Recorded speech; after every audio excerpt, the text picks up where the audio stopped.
Okay, gate drive. So sebelum ni saya bagi tahu bahawa BJT gate drive very complicated. Okay, BJT very complicated. Paling simple, the simplest gate drive adalah MOSFET. Paling complicated is BJT. Okay. Tapi bila BJT dan MOSFET ni dikahwinkan, ada anak nama dia IGBT dan IGBT ni is also masuk dalam kategori the simplest gate drive sebab dia mengambil DNA, saya tak tahu lah mak dia ke bapak dia. Okay, MOSFET. Dia ambil DNA MOSFET. So MOSFET ni dia simplest gate drive. So IGBT pun adalah one of the semiconductor yang mempunyai the simplest gate driver circuit. Okay, so you kena simpan dalam kepala bahawa the simplest gate drive adalah MOSFET dan IGBT. Okay, apa itu gate drive? So gate drive sebenarnya circuit elektronik yang kita guna, yang kita construct untuk provide interface between control signal dan juga power circuit, and sometimes kita panggil dia sebagai gate driver.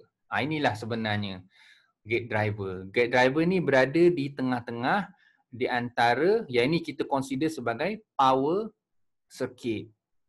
Okay, yang ni. Yang ini yang connected dengan you punya voltage ni. Mungkin voltage, yalah, ini 1 kilovolt ke apa kan, current pun mungkin 1 kilo ampere. Sinilah. Inilah circuit dia. You punya power circuit ni, contohnya MOSFET ni kan, is actually connected. MOSFET ni apa dia punya tu apa? Drain, source, gate kan. So ini VGS ini VDS. Ini ID. ID yang mengalir ni 1 kilo ampere Yang VDS dia punya blocking perlu ni 1 kilovolt punya voltage capability. Okay. Gate drive ni adalah orang kata apa, interface between power circuit ni dan kita punya control circuit. So sebab kita tahu bahawa gate drive untuk drivekan you punya transistor ni perlukan signal signal on off tadi. Kejap on kejap off tadi kan, signal switch ni on off. So yang generate signal on off ni adalah microprocessor, microcontroller, iaitu terdiri mungkin daripada DSP, FPGA. Okay, yang ini yang selalunya kita install dalam kita punya komputer. So komputer kita buat algorithm, kita buat programming, kita maknanya signal dia lah, signal pulse dikeluarkan. Kemudian gate driver ni lah sebagai orang kata apa, orang tengah.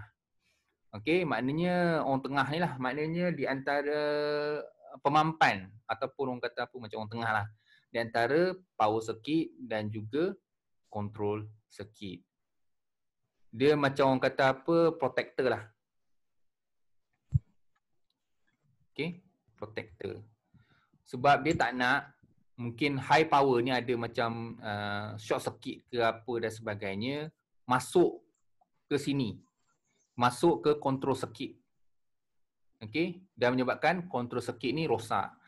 Selalunya power circuit ni tak mahal. Selalunya power circuit ni dalam beberapa ratus ringgit sahaja. Tetapi control circuit ni, contohnya you ada DSP board dan sebagainya. Contohnya saya ada DSP board yang berharga RM40,000.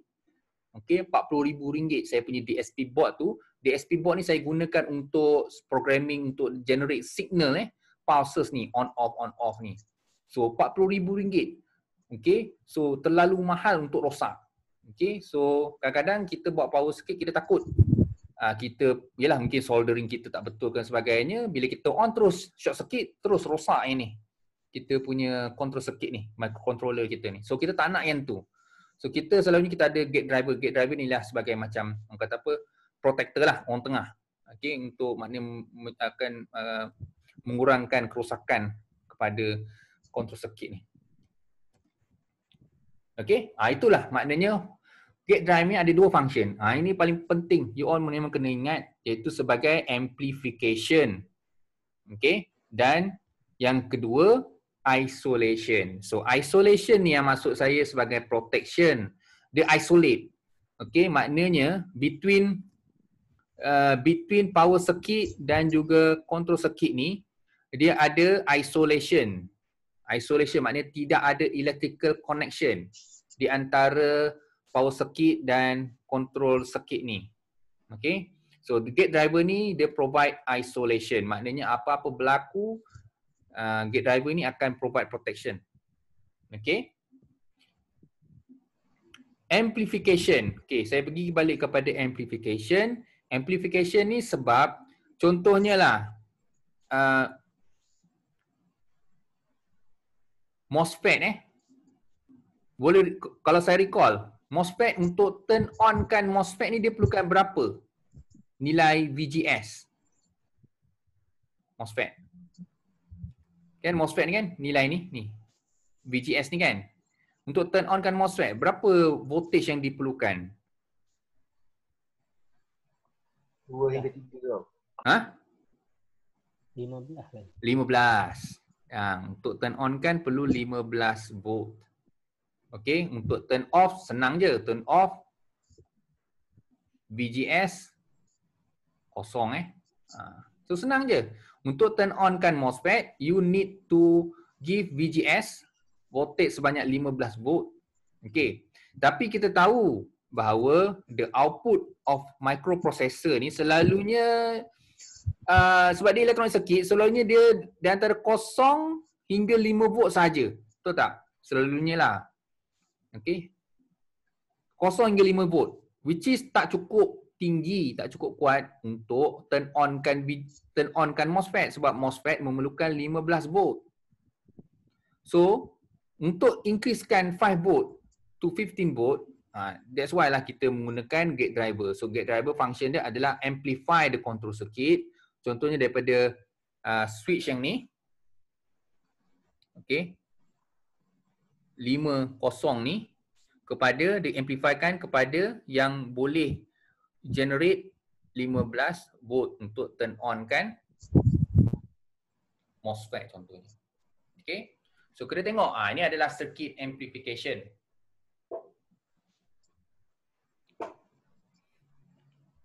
Okay. Dan saya perlu beritahu kat sini, ini adalah power circuit Ini adalah power circuit. Yang ni you punya gate drive.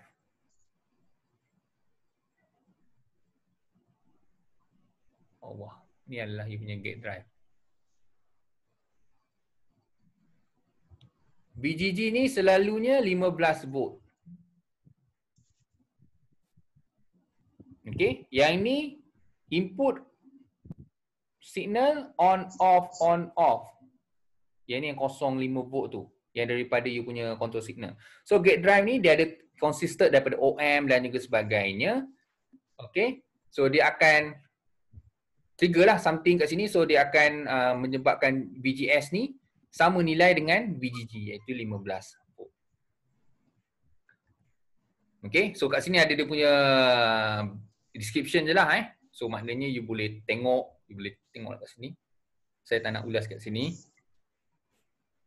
Yang ni adalah isolation. Contohnya, yang ni contohnya adalah SCR SCR connected kepada power circuit lah. Okay, ini isolation. Isolation dibuat dengan menggunakan pulse transformer.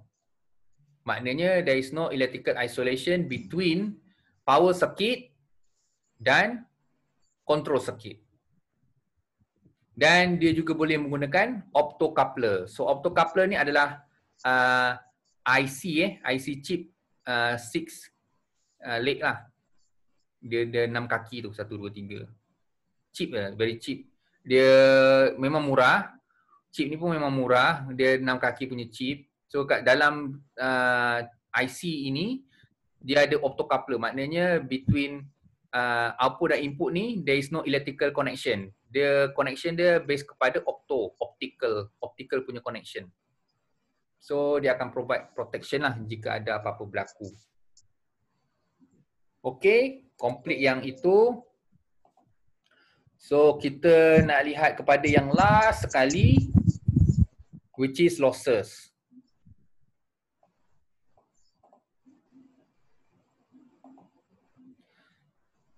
So losses ni saya summarizekan, ada satu conduction losses. Yang ini berlaku semasa on. Kemudian yang kedua adalah semasa orang kata apa?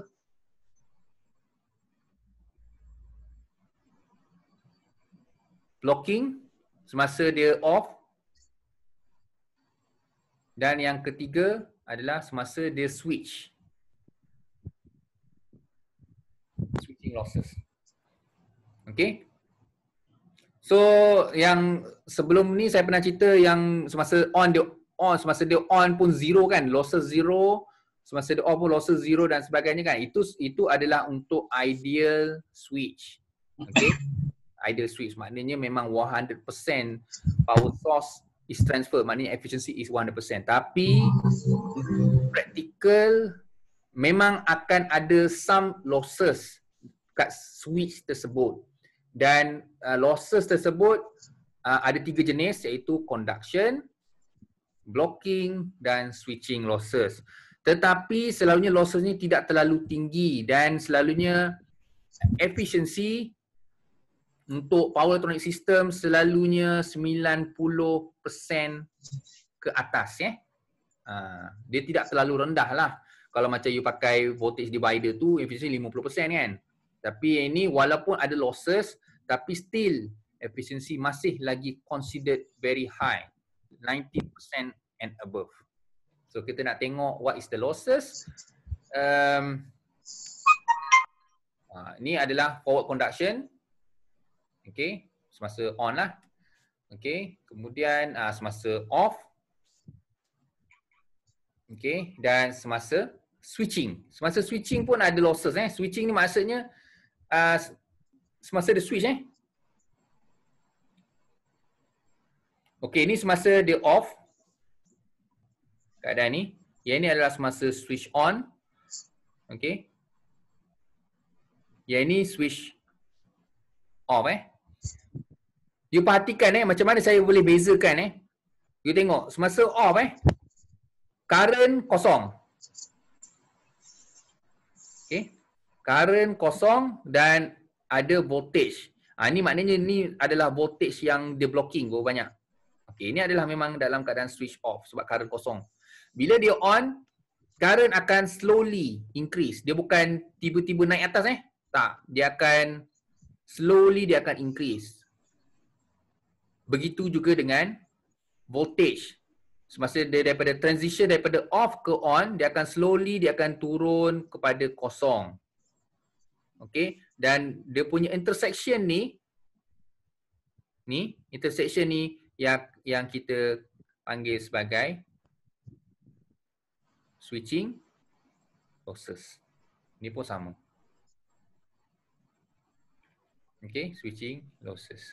Maknanya the interval, maknanya di antara dia keadaan daripada off ke on tu ada intersection between voltage dan current. Sebab kat sini pun ada voltage, kat sini ada current. So the intersection menyebabkan adanya switching losses.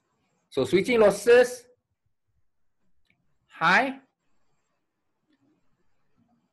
Keadaan ini paling banyak berlaku sekiranya pada high switching. Kalau high switching frequency, banyaklah losses switching ni. Okay.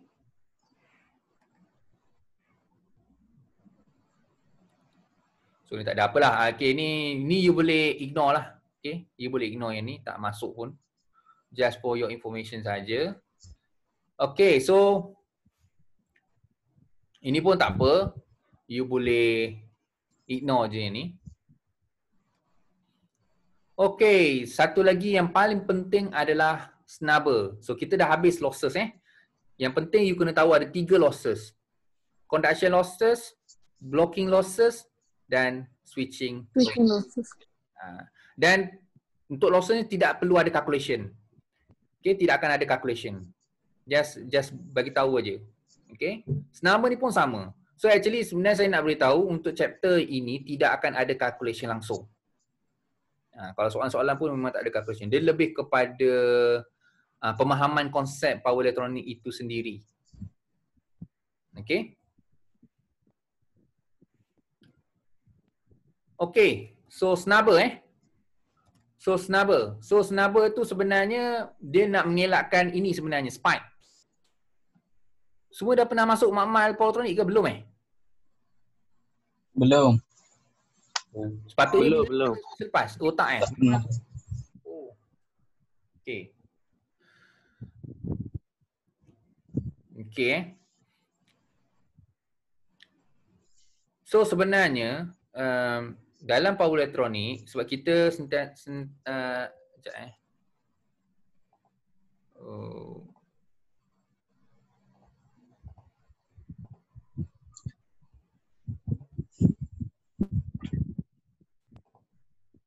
Okay, nampak skrin putih Dalam power elektronik, contohnya ni switch Okay. Kita nak sentiasa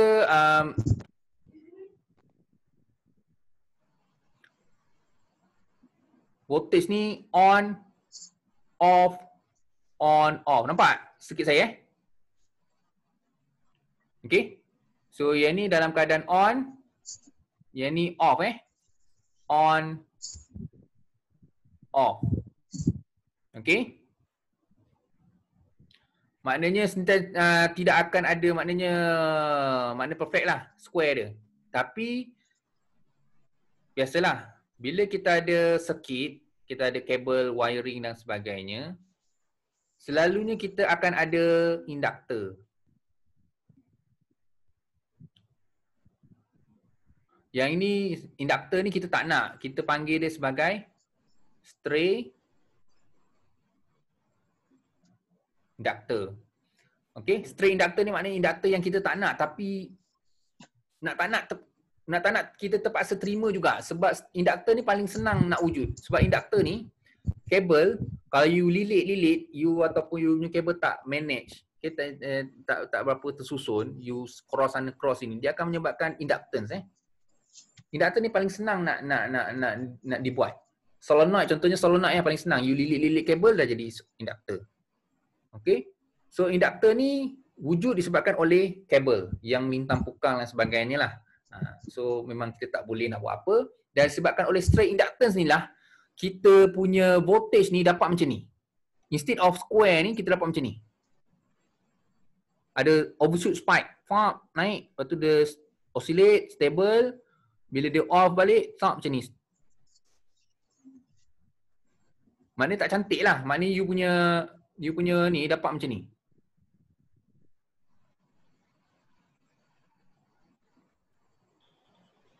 Okay. Dan selalunya magnitude ni 5 kali daripada V rated.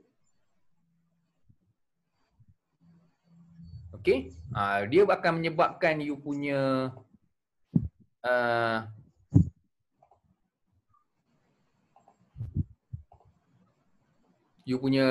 semiconductor ni akan rosak lah. Okay. Sebab ni. Spike ni. Yang memang sentiasa ada. On, off, memang sentiasa. So lama-lama you punya semiconductor ni akan rosak. Okay. So, snubber ni, snubber circuit kita letak untuk kurangkan spike tadi. So kita create lah satu snubber circuit yang ni. Inilah snubber circuit.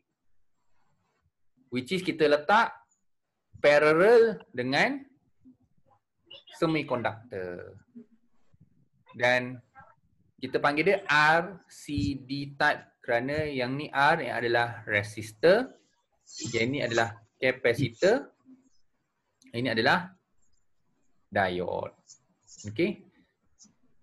R, C, D. Okey. So RCD ni, this number akan mengurangkan spike tersebut. So kita akan dapat this smooth. Dia akan raise slowly. Okey.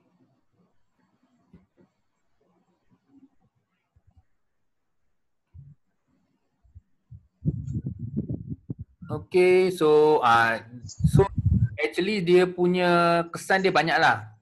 Kapasitor ni, nilai kapasitor ni kena pilih betul-betul. Kalau pilih tak betul, dia akan menyebabkan something, benda yang tak sepatutnya berlaku lah.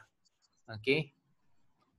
Lepas tu dari segi cooling power switches cooling. So seperti yang you all tahu, satu-satu bahan itu dia ada temperature tertentu supaya dia boleh beroperasi dalam keadaan yang optimum. Kalau panas sangat dia akan rosak dan dia mungkin akan tak bekerja dengan sempurna lah. So kita kena pastikan kita punya semiconductor kita tu iaitu diode, SCR dan juga transistor sentiasa berada dalam keadaan yang optimum. Nah, optimum maknanya dia punya temperature tu mesti temperature yang dibenarkan, jangan terlalu panas. So maknanya kita perlu sama ada sejukkan dia atau dissipate heat tu ke persekitaran. Okey. Paling senang adalah heat sink lah. Paling senang. Yang ni kita tampal aja dekat ni. Contohnya kita ada transistor 3 kaki tu. Kita tampal je, kita screw kat sini ada screw, kita tampal je heat sink ni. Ni heat sink dia. Okay, so maknanya dia akan dissipate the energy outside. Okay, itu paling senang. Kemudian yang lebih advance, kalau lebih advance, ni kita pakai macam radiator lah, radiator punya style kan. Kita pakai liquid, cooling, cooler dan sebagainya lah untuk mempercepatkan temperature tu turun. Oh, itu je lah. Habis.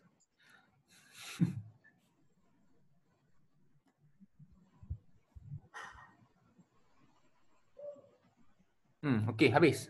Situ. Ada apa soalan tak? Dah habis dah kita? Ada. Tamat dah? Ada. Tu nak tanya. Ada yang tanya tu. So, saya rasa nanti lepas ni saya akan buat video lah. Saya akan recorded video untuk chapter 2 nanti. Untuk nanti ada selang, maknanya nanti kita punya next class nanti bila Saya pun tak ingat lah. Next class kita nanti maknanya saya punya plan macam ni. Sebab saya faham tak semua student dia boleh concentrate straight berapa jam kan. Macam-macam boleh berlaku kan. 30 Oktober. Semua kan, anak semua kan. Okay, so saya nak buat macam ni, saya akan buat pre-recorded video. Okay. And then saya akan post dalam YouTube. Okay. And then you tengok dulu. Maknanya sebelum kelas tu, you kena tengok dulu. Dan kelas yang saya akan buat nanti ni lebih kepada macam saya akan highlight perkara-perkara tertentu saja. Okay. Dan kita akan discuss mungkin example ke dan sebagainya. Okay. So kalau okey, faham maksud saya nak macam tu, maknanya kita nak minimizekan, maknanya kalau macam ni kan nampak macam berapa jam kan.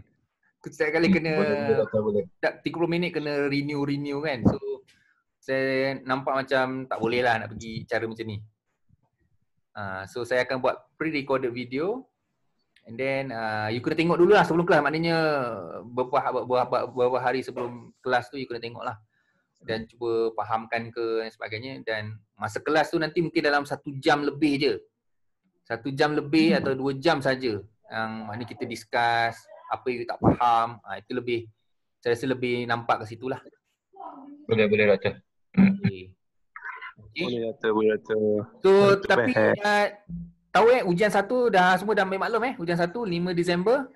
Ujian 2 tak silap saya dalam 24 Januari tak silap semua malam. Dan saya harap masa ujian 2 tu boleh ni lah. Dah boleh saya boleh ke sana lah. 13.1. 21 Okey. Okey. So tak ada 30 soalan, ada. Okey, yang nanti video-video ni saya akan upload dalam YouTube lah untuk yang ni.